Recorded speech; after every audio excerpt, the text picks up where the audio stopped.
오늘은 아모스서 5장의 말씀을 보도록 하겠습니다. 이 5장의 내용은 하나님께서 선지자 아모스를 통해서 북이스라엘에 대한 경고의 메시지와 함께 회개를 촉구하는 내용인데요.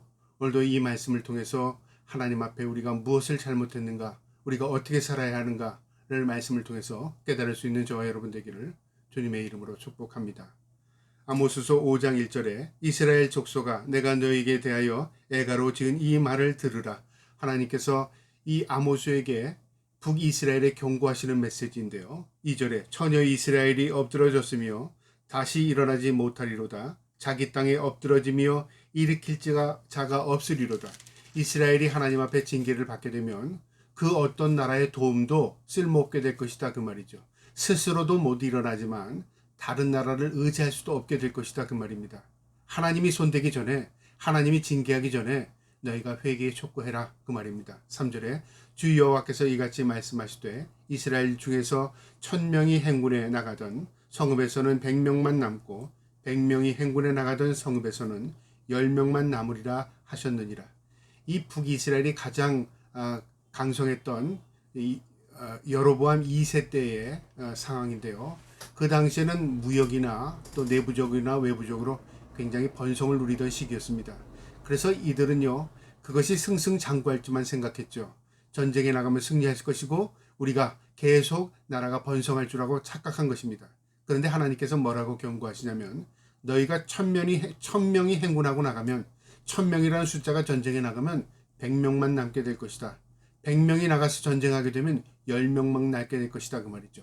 90%는 전멸하게 될 것이다. 이 말의 의미는요, 너희가 아무리 힘써도 그것이 너희 뜻대로 되지 않을 것이다 그 말이죠. 왜냐하면 먼저 하나님의 관계를 바로 하지 못했기 때문에 그렇습니다. 우리의 삶도 마찬가지입니다. 우리가 힘쓰고 노력하는 것 중요합니다. 그러나 우리가 힘쓰고 노력하는 대로 되는 것이 아닙니다. 하나님의 도우심과 하나님의 은혜와 은총이 있어야 하는 것입니다. 이 북이스라엘이라는 나라도요, 결국 하나님을 망각하고 하나님과의 관계를 제대로 하지 못함을 통해서 결국 그들도 아수르로 포로로 잡혀가게 되고 나라가 멸망당하는 그런 일을 이뤄진 것입니다. 4절에요. 여호와께서 이스라엘 족속에게 이같이 말씀하시기를 너희는 나를 찾으라 그리하면 살리라. 이 말이 정답입니다. 하나님을 찾는 것이 그들이 생명을 유지하는 길이고요. 하나님을 찾는 것이 그들이 하나님의 은혜를 입는 것입니다. 그런데 그들은요, 하나님을 망각한 것입니다. 우리도 그렇죠.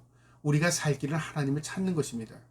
그런데 우리는요, 때로는 세상이나 사람이나 다른 것을 의지하면서 마치 그것이 우리를 도울 것이라고 착각하는 것이죠. 하나님께서 나를 찾으라고 말씀하십니다. 5절에요. 베델을 찾지 말며 길갈로 들어가지 말며 브엘세바로도 나가지 말라. 길갈은 반드시 사로잡히겠고 베델은 비참하게 될 것임이니라. 이 베델은 우상을 의미합니다. 그들이 하나님을 섬긴다고 말은 하면서요, 베델에 금송아지 만들어 놓고 그곳에서 예배했습니다. 하나님과 관계없는 예배를 그들은 드린 거죠. 오늘날 우리가 예배한다고 말을 하지만 내 행복을 위한 예배, 내 즐거움을 위한 예배, 아니면 내 위안을 위한 예배라면 그건 하나님과 관계가 없는 예배입니다. 하나님을 중심이 되는 예배, 하나님께 경배하는 예배, 하나님이 기뻐 받으실 예배를 우리가 드리는 것입니다. 그러면 어떻게 되냐면요, 우리가 살아있는 재물 되는 것이죠. 그리고 우리의 몸과 마음을 드리는 것처럼 우리가 삶을 통해서 예수 그리스도에 닿은 삶을 살아가는 것입니다. 그게 예배적인 삶인 것입니다. 이 북이스라엘에게 그거 경고한 겁니다. 너희가 어떤 신을 섬길지라도, 너희가 어떤 나라를 의지할지라도 그것이 결국 너희를 돕거나 너희가 그것으로 인해서 힘을 얻지 못해 그 말이죠. 하나님의 경고입니다. 6절에요. 너희는 여호와를 찾으라 그리하면 살리라. 그렇지 않으면 그가 불같이 요셉의 집에 임하여 멸하시리니 베델에서 그 불들을 끌 자가 없으리라. 하나님을 찾는 것이 생명이다. 만약에 하나님 찾지 않으면 그곳에 불이 임할 것이다. 심판이 임할 것이다. 하나님의 백성일지라도 하나님의 말씀대로 살지 않으면 하나님이 그곳을 심판하실 것이다 그 말입니다. 7절에요. 정의를 쓴쑥으로 바꾸며 공의를 땅에 던지는 자들아, 정의와 공의를 짓밟는 자들아 그 말이죠. 공의와 정의를 희석시키는 자들아, 공의와 정의를 망각한 자들아 그 말입니다. 하나님은 공의의 하나님, 정의의 하나님이십니다. 그러니까 하나님의 속성이 바로 공의와 정의입니다. 우리가 하나님의 말씀대로 산다는 것이 공의와 정의를 실천하며 사는 것입니다. 그런데 하나님 안에 믿음으로 산다고 말하면서 공의와 정의를 저버리고 살아요. 올바른 삶을 살지 않아요. 거짓되고 위선되고 가식적인 삶을 살아요. 그것은 예수 믿는 게 아니라 그 말이죠. 그래서 공의와 정의를 쑥처럼 여기고 땅에 던지는 자들아, 묘성과 삼성을 만드시며 사망의 그늘을 아침으로 바꾸시며 낮을 어두운 밤으로 바꾸시며 바닷물을 불러 지면에 쏟으시는 이를 찾으라. 그의 이름은 여호와시니라. 세상을 지배하고 다스리시고 움직이시는 그 하나님을 찾아라 그 말이죠. 하나님께서 바닷물을 불러서 육지에 덮을 수도 있고요. 밤을 낮으로 만들 수도 있고 낮을 밤으로 만들 수도 있습니다. 모든 것이 희망적이었는데 그것이 죽음이 될 수도 있고요. 모든 것이 절망적이었으나 그것이 소망이 될 수 있다 그 말입니다. 하나님을 찾는 것이 생명이 있다 그 말입니다. 9절에 그가 강한 자에게 갑자기 패망이 이르게 하신즉 그 패망이 산성에 미치는도다. 하나님의 심판이 임할 때는 갑자기 임하는 것입니다. 준비가 되지 않은 거죠. 하나님을 망각한 사람들은 하나님을 의식하지 않고 살다가 심판이 갑자기 임하게 된다 그 말입니다. 10절에요. 무리가 성읍에서 책망하는 자를 미워하며 정직히 말하는 자를 싫어하는도다. 그 무리가 바로 북이스라엘입니다. 북이스라엘의 공의와 정의가 없어지니까요. 성문에서 책망하는 자, 너 잘못 살았어. 너 하나님을 저버렸어. 너 그렇게 살면 안 돼. 책망하는 것. 우리의 삶을 올바로 시정해주는 말씀 아닙니까? 말씀은 우리의 책망입니다. 그 책망을 저버렸다는 무슨 말입니까? 말씀대로 살지 않았다 그 말이죠. 정직히 말하는 자를 싫어한다. 하나님의 말씀으로 우리를 책망하고 우리가 올바로 살기를 원하지만 그 말씀을 저버리고 우리가 정직히 사는 것에 대해 싫어한다. 그러니까 올바른 삶을 살지 않는다. 그것은 결국 뭐냐면요. 하나님의 심판을 작정한 자들이다 그 말입니다. 너희가 힘없는 자를 밟고 그에게 미리 부당한 세를 거두은 즉 너희가 비록 다듬은 돌로 집을 건축하였으나 거기 거주하지 못할 것이요 아름다운 포도원을 가꾸었으나 그 포도원을 마시지 못하리라. 너희가 너희의 삶을 올바로 살지 못하면서 너희 행복을 위해서 좋은 집을 짓고 너희 행복을 위해서 무엇을 가꾸고 무엇을 쌓아둔다고 해도 다 너희 것이 되지 않아 그 말이죠. 왜냐하면 너희가 먼저 해야 할 것은 하나님과의 관계야. 하나님 앞에 회개해야 돼 그 말입니다. 그들은요 부당한 세를 거두어서 축척합니다. 그리고 다른 사람 이 없는 자들을 갈취해서 자기 배를 부립니다. 그리고 자신의 집을 넓게 하고 자신의 집을 화롭게 만듭니다. 그리고 포도원을 꾸밉니다. 그리고 자신의 행복과 안위를 위해서 쌓아둡니다. 결국 그것은 자신이 망할 징조다 그 말이죠. 오늘날 우리가 그렇게 사는 사람들이 많잖아요. 남은 어떻게 살든지 내 배 부르면 되고 남은 어떻게 살든지 나 행복하면 되고 세상은 어떻게 되든지 나만 안전하면 돼. 그런 사고를 가지고 있는 자들은요. 반드시 하나님의 심판대 앞에 서게 될 것입니다. 그리고 심판이 준비되어 있는 사람들입니다. 그러니까 우리는요. 항상 하나님의 공의와 정의가 무엇인가를 깨닫고 하나님의 말씀 안에 살아야 하는 것입니다. 12절에 너희의 허물이 많고 죄악이 무거움을 내가 아노라. 너희는 의인을 학대하며 뇌물을 받고 성문에서 가난한 자를 억울하게 하는 자로다. 하나님이 다 아시죠. 너희가 그렇게 행복을 위해 살고 너희의 그 안위를 위해서 살지만 너희가 허물과 죄로 가득 찼다 그 말입니다. 너희는 남의 학대하고 남에게 뇌물을 받고 올바로 판결하지 않았고 성문에서 가난한 자를 억울하게 만들었다 그 말이죠. 공의와 정의를 저버렸다 그 말입니다. 하나님이 그거 물으십니다. 우리의 삶은요 어떻게 사는 것이 잘 사는가? 이 땅에서 남과 비교하면서 내가 배불리 먹고 행복하게 사는 게 잘 살았다고 세상 사람들은 그런 기준으로 살아간다면요 착각입니다. 하나님 앞에 우리가 어떻게 무엇이 잘 사는 거냐면 바로 공의와 정의 안에서 사는 것입니다. 공의와 정의를 실천하며 사는 것입니다. 그리고 하나님 앞에 올바른 삶을 사는 것입니다. 그게 그리스도인의 삶이고요. 하나님이 기뻐하는 삶입니다.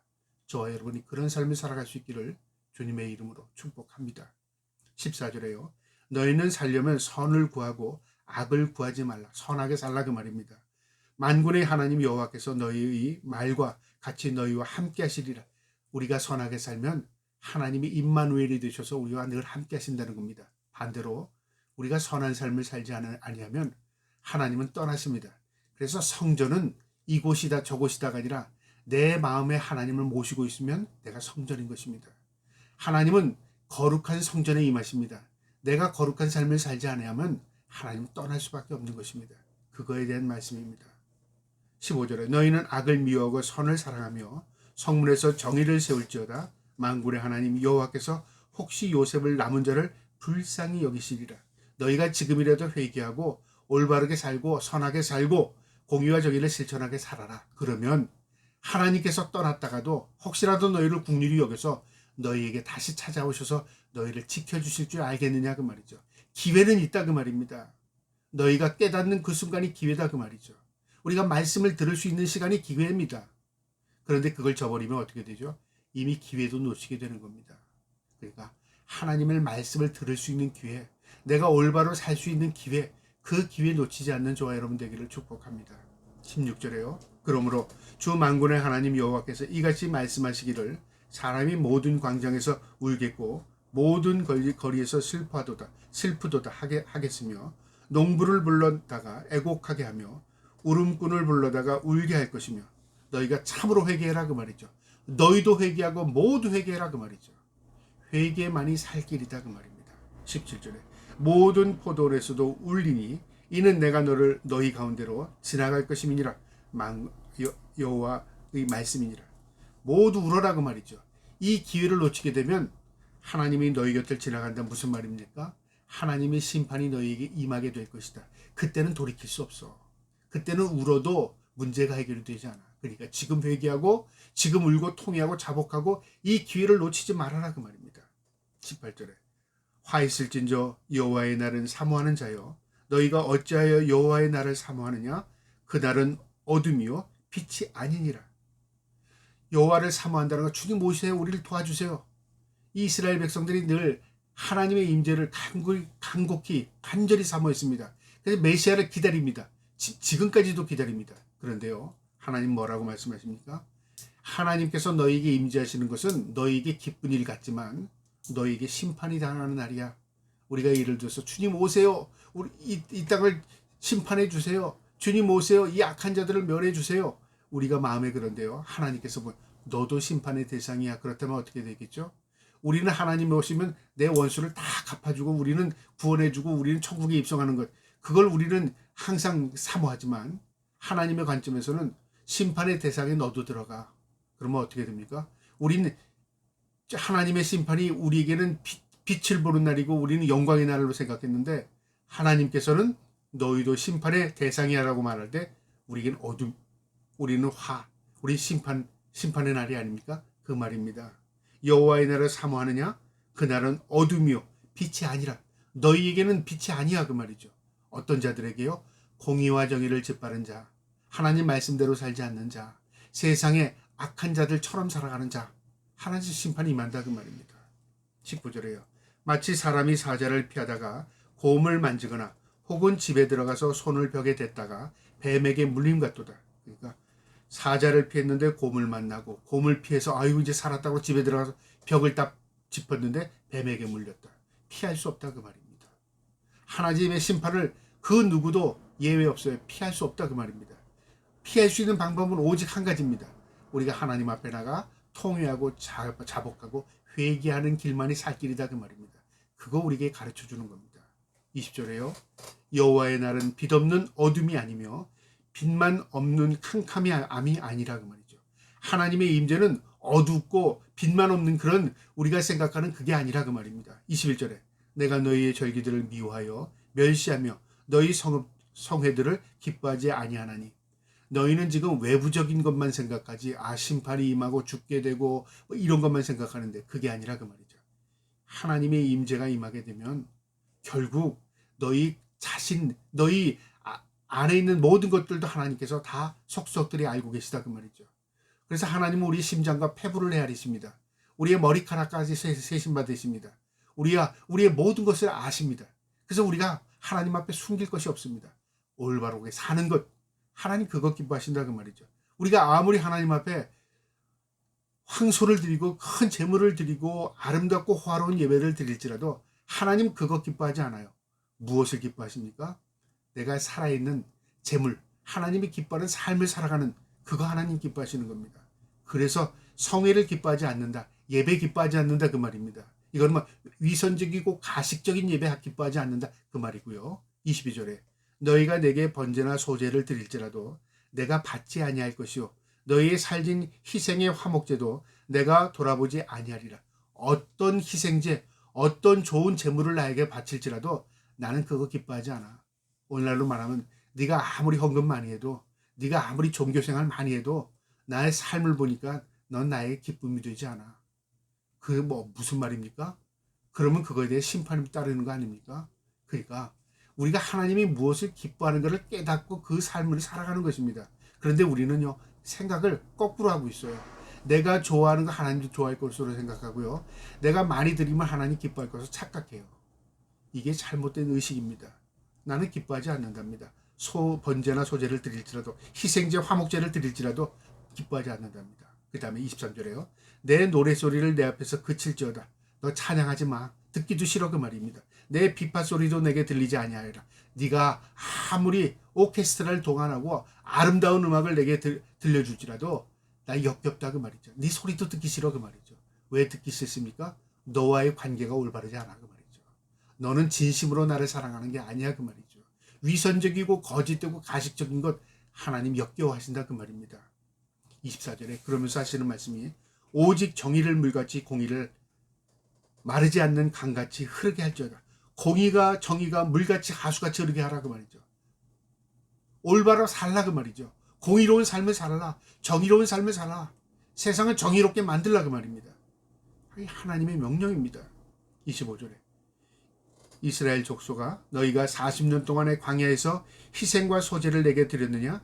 너희 조상들이 광야 40년 동안에 기거하면서 너희가 제사 드려서 내가 그 제사로 기뻐하고 너희를 이끌었느냐? 너희 그때 제사 드릴 수도 없었어. 너희는 오직 하나님의 인도함으로 살아가는 것이야. 전적인 100% 하나님의 은혜와 국률로 너희가 이끌림을 받은 거야 그 말이죠. 26절에 너희가 너희 왕의 식굿과 기운과 너희 우상들과 너희가 너희를 위하여 만든 신들을 별 형상을 지고 가리라. 너희가 만든 우상들 너희가 짊어지고 가리라.